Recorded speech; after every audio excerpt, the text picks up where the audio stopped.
I'm Jess Finster, Community Director, and I'm here visiting Bethesda Game Studios where the team is hard at work on Starfield.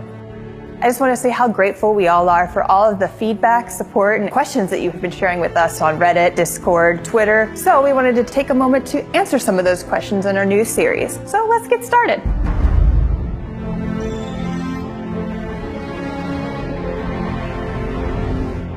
First thing that we want to know is what inspired Starfield? Oh, so many things. I think the main ones that, I'm going to go back like in time here. Sundog is a big one. Amazing game, kind of like the science fiction game when Ultimas were out. It also had this parserless interface, kind of one of the first games where you're moving objects around and putting them together, but great game where you had your own ship and you could explore around that I loved. Another one, this is a kind of pen and paper role-playing game at the time where D&D was getting popular, is this game Traveler. Traveler was a little more hard science fiction. The other thing there, it's one of the first games I programmed on the Apple II at the time. I really wanted to make a Traveler game. It was also my first time realizing that computers had memory that you could run out of. I can already see the comments, people saying, you've been running computers out of memory for 40 years now, but that's an easy comment, everybody. You can do better. But those are the big ones, hearkening back to those old role-playing games that we loved, and hey, can we pull off something like this with today's computers and consoles, etc. You mentioned hard space or hard sci-fi, and I know that that's one of the things that's been hotly debated in the community. Is Starfield considered a hard sci-fi? I never quite know, because that's always like, what do they think it is if you say yes or no?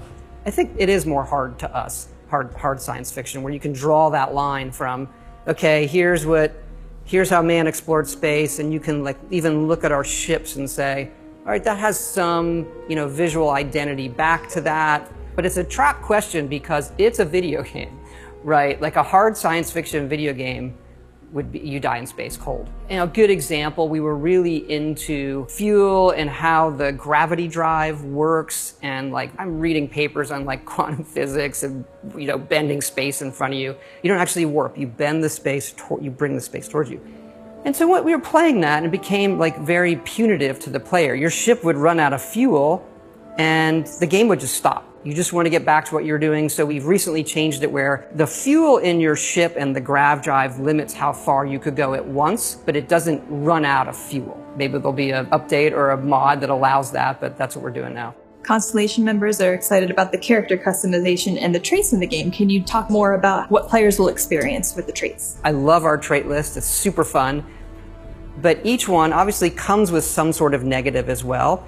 And we have a way in the game, kind of an activity or quest you can do to remove that trait, as opposed to, don't like my character, I want to start over. Each of them are something that you can solve that removes the entire trait for the rest of your playthrough.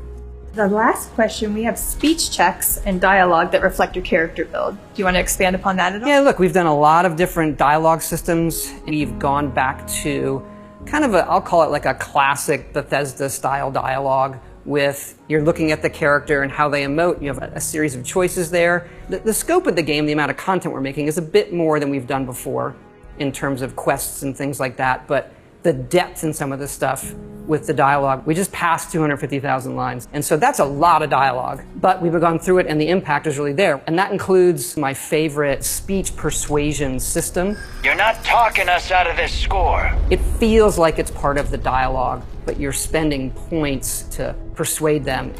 You willing to give up the ship? Just like that?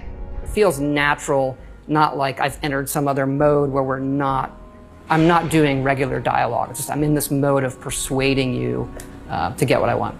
Having a way with words might prove useful. That's it. That's all the questions that I had for today. Yeah, this has been great. Everybody out there, keep it coming. We do really read it all. And also we look forward to showing you more of the game in the future as well. Thanks everyone for tuning in. That's all we have for today. But don't forget, you can submit your questions at the hashtag below. See you later.